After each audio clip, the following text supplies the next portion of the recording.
Hopefully this talk isn't too boring for my listeners, and they can also see the marker this time because last time it was very dull.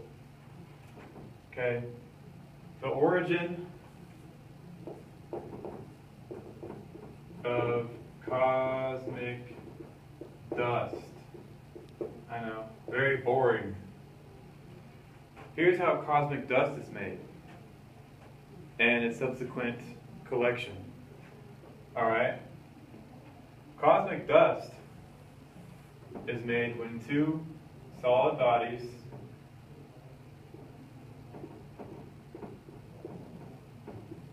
smack into each other. What happens is there's an explosion of outward oriented material. Imagine a volcano going off on the scale of stellar bodies, on the scale of the Earth. That's how much dust is sent out into interstellar space. A whole bunch of dust is sent out. Similar to, remember that volcano that erupted in Iceland and shut down all the air traffic over Europe? Imagine that dust times 1 billion, okay? That's how much dust a collision would create, okay? That's what scientists are studying when they study cosmic dust.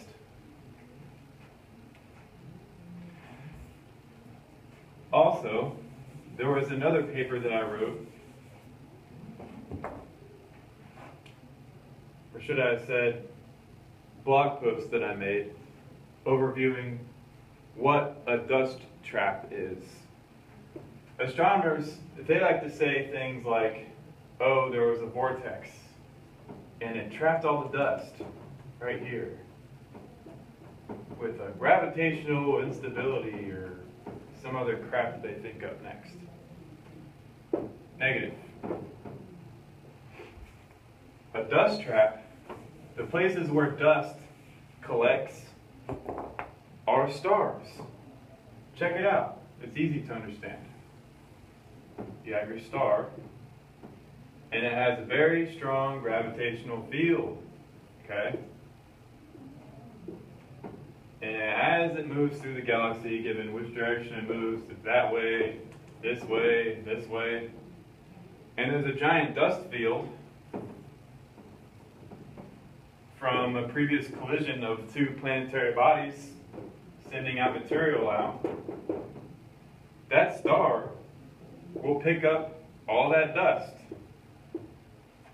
It's that easy. And what happens is, first, well, the dust gets collected, and then the star is really hot, so it ionizes all of it, separates all the molecules out, breaks them all down, and then resorts them, and then recombines them again as the star evolves. Now, given the Earth collects, I read this in an article, about 40,000 tons of cosmic dust every year, all you would need to do to figure out how much dust, here's the Earth, okay, given its surface area, okay, there's a certain amount. All you need to do is a simple math equation finding the surface area for something like, say, Jupiter.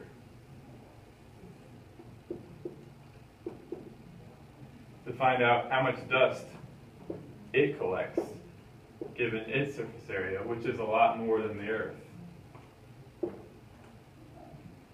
So basically, this is a dust trap.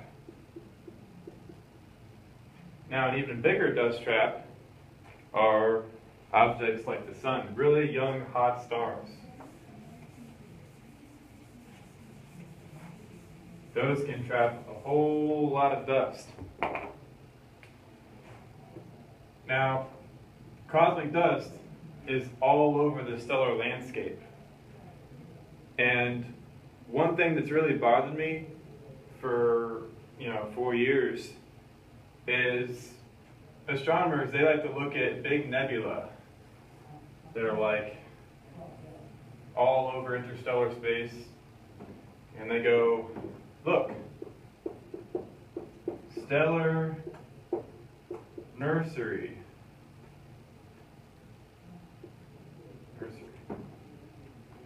All right, stars are being born here. See?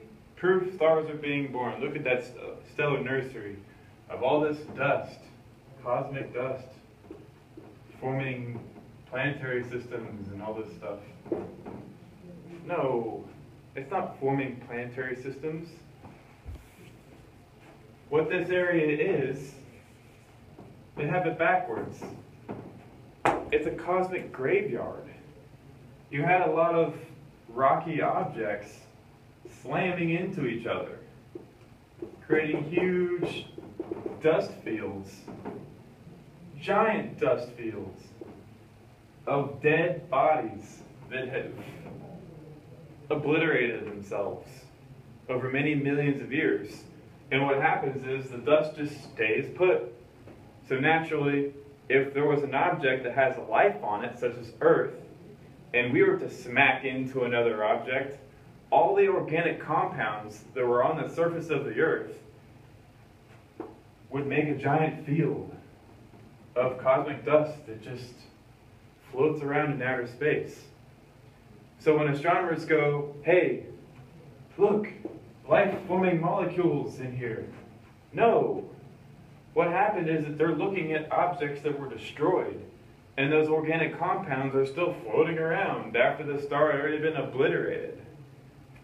So it's not a life-forming, life-giving region. It's a graveyard. It's death. Death all over the place when you see stellar nurseries and nebulas. They have it backwards.